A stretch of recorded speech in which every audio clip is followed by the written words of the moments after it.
What is up, everybody? J Nell here with a long overdue video of any kind, but this is things been a little upside down. Plus, I'm getting over a cold, so I apologize in advance if I erupt into a fit of coughing. Now, this is my UFC. It's either Fight Night like 100 or it's the UFC Latin America, Tough Enough Latin America finale like 6. Someone let me know what event this is exactly. Now, I have done my research and I didn't have to do much because I'm actually familiar with most of the fighters on this card because this is a major sleeper card, and I'm telling you right now, don't sleep on this card. These fights, the potential. Let's get into it. First up, my girl finally debuting in the UFC, Alexa Grasso. I'm choosing her to beat Heather Jo Clark. I like Heather Jo Clark. She always fights up to her competition, but there's something missing that doesn't push her over the hump. She fights well, but then she loses. Alexa, on the other hand, if you haven't seen her fights in Invicta, please check them out. She had one of the best fights in the last year or so. I'm not sure of the date with Inoue. She's 23 years old. She's faster than she looks. She's stronger than she looks. She's extremely scrappy, high offensive output. Strong Muay Thai base. She's crazy. She's more technical than she looks. She seems rough around the edges, but the technicality is there. Again, she fights young. She's 23 years old. She kind of fights like that, but all the potential in the world, plus a little bit of star charisma power there as well. This chick is one of my girls to watch. Check her out. I'm choosing her to win. Plus, she is from Mexico and she's been there for over a month training. We know that high elevation is going to be a factor in every single fight. So again, choosing Alexa Grasso, but it's going to be a good fight because Heather tends to fight up to her competition. And with the girls, you never know. It could go either way. Great way to start the fight. Might even be possibly fight of the night. All right. Next up, I am choosing Beneil Dariush to beat Rashid Magomedov, and this was tough for me. This is a toss-up. It can go either way. It came down to the little things for me. Magomedov only has one loss. He's ranked number 15. I like the heavier weighted Russians better because they're more well-rounded. The lighter weights guy, basically under the 155ers, they have the wrestling base, but their stand-up's not up to par. It's different with the heavier weighted guys. They have that strong wrestling base too, but they've developed their boxing a little bit more, except for Nurmagomedov, honestly. Magomedov is actually more well-rounded, if you ask me, than Nurmagomedov. But what Nurmagomedov does, he does so well. You see what I'm saying? But so Magomedov to me is better well-rounded. He's a slick striker. To me, he starts slow, and that's going to be an issue. He's only got one loss, but there's rounds he's lost. There's times where he's had to come back because he just simply kind of starts a little bit slow. He has to get going. Beneil, on the other hand, does not start slow. In fact, he's getting better and better with being first. I think he will be first in this fight, which is going to be a big deal. I actually think that Beneil is more well-rounded than Magomedov is. He is a black belt in Brazilian Jiu-Jitsu. He's got great submissions and he's got good striking as well, and he seems to have caught a little bit of swag. Even though he's coming off that loss against Chiesa, he's not the type to lose twice in a row. Also, he's consistently fought a higher level of competition than Magomedov has. Just from the beginning, all of his opponents are like 1 or 2 notches above Magomedov's is. Beneil's kind of like the toughest opponent for Magomedov coming here, where Magomedov he's beaten Michael Johnson. I think he has a couple of wins over higher seeded opponents. So he's just fought a higher level of competition consistently throughout his entire career. So these are the little things that push me to Beneil, but I'm telling you, this could be fight of the night. Magomedov could win, especially if he manages to keep it standing. This is a great fight. Next up, I didn't watch Tough Enough Latin America, so I'm not going to talk about that fight there.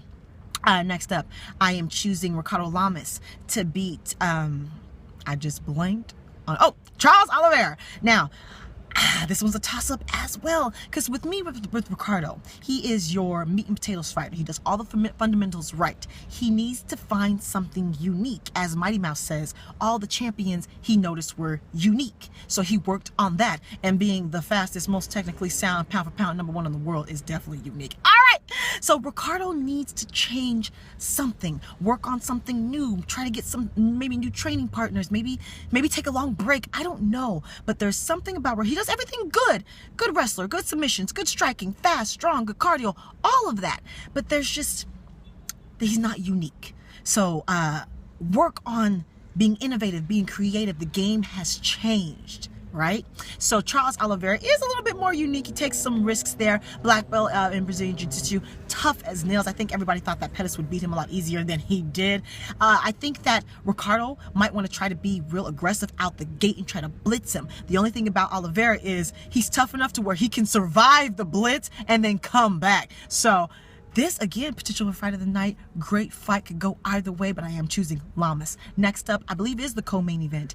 And right out the belt, at the gate, I was going to choose Marcin Held to beat Diego Sanchez. If you don't know who Held is, he's from Bellator, challenged for the Bellator lightweight title, I believe, once. He's a European, got a lot of wrestling titles, grappling titles over there in Europe.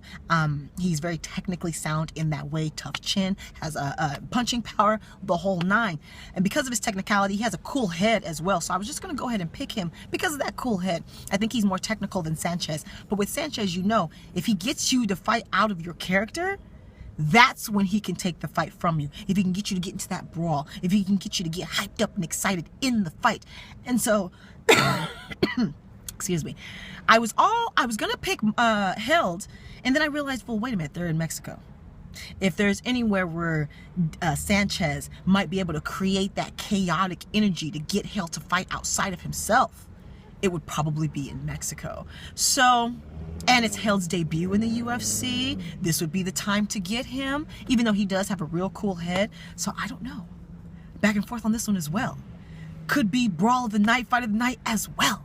Could be explosive as well, especially with Diego Sanchez. All of his fights are entertaining. That's why he has 9 losses and isn't worried about being let go. You know what I mean? So I think I'm going to go with Sanchez. Although, again, either way, I initially wanted to pick Held. So I think this might be the right circumstances for Sanchez to get the win, but can go either way. Great fight again. Don't sleep on this card. Now, main event, and both of these guys are my boys. The first, the ex-UFC lightweight champion, Rafael Dos Anjos, taking on El Cucuy, Tony Ferguson. I'm crazy excited for this fight.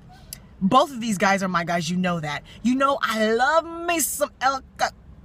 He is my guy to watch, especially, you know, Rafael's already attained the championship. He's already well paid and all of that. So this is, Tony's on the rise. He is chasing that greatness, and I think he has it in him. Plus, personality-wise, you don't even have to give him any help. Just give him a camera and a mic and put him on. Put him on! As he says, he doesn't like to talk, but he's so good at it. Gangsta, swagalicious. Now let's talk about his actual skill. I love me some El Cucuy. Let's talk about his skill. I believe he's a black belt in jiu-jitsu. I believe. I could be wrong. Could be a brown belt. He's so creative. He's so unpredictable. He has Muay Thai. He's got great submissions. He's got good wrestling. He's strong. He's got a high offensive output. We've seen in his last couple of fights that he can go through adversity and come back and win these fights. He's on an 8-fight winning streak. I've been barking for the title, but I just watched a Q&A with him actually right before this video, and he reminded me that he himself isn't worried about the title. And I forgot about this. Like he said in the past, the belt, in his opinion, the belt is tarnished. Too many hands have been on it. And then you've got this whole Alvarez-McGregor thing going on. So you know what? Let's get my boy paid. I'm beyond let's get him a title shot, I think. Let's get my boy paid. Unpredictable. He'll do cartwheel kicks and somersault kicks. He'll do standing guillotines and submissions. He's working on what he says a Mexican necktie. You know how they have the Japanese necktie. He said he's working on a Mexican necktie. So he's the type who not only works on new moves and is always creating, he works on new things and creates in the fight.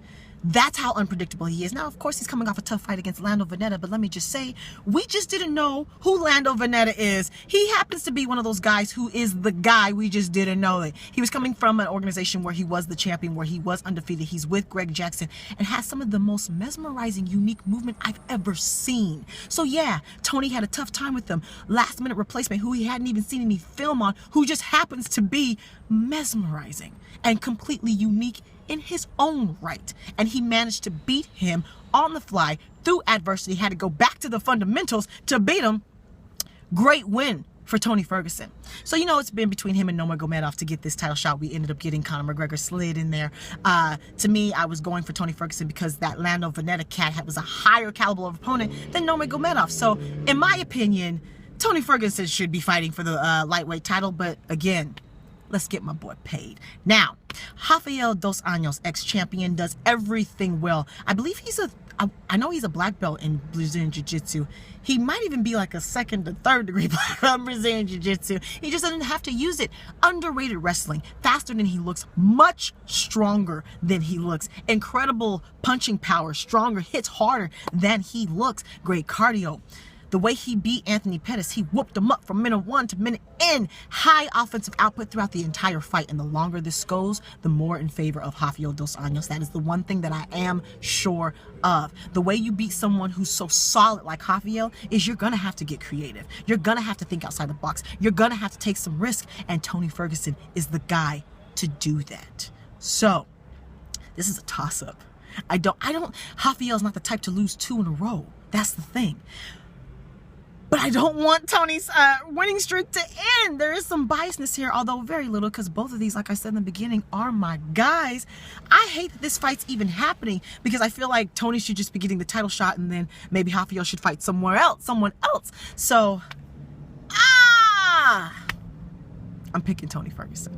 I'm going with my boy. But this fight could be fight of the night as well. The potential for this entire card, I'm telling you, don't sleep on it. Let me know your picks, any injury updates, how you feel about this entire card, the lightweight situation that's kind of, up in the air right now. If you know about my girl, Alexa Grasso, let me know about her. Talk to me. Follow me on Facebook, Twitter, and Instagram, where I will have 15-second prediction and recap videos. Subscribe, like. I am on Snapchat now. Talk to me. Take care. Goodbye.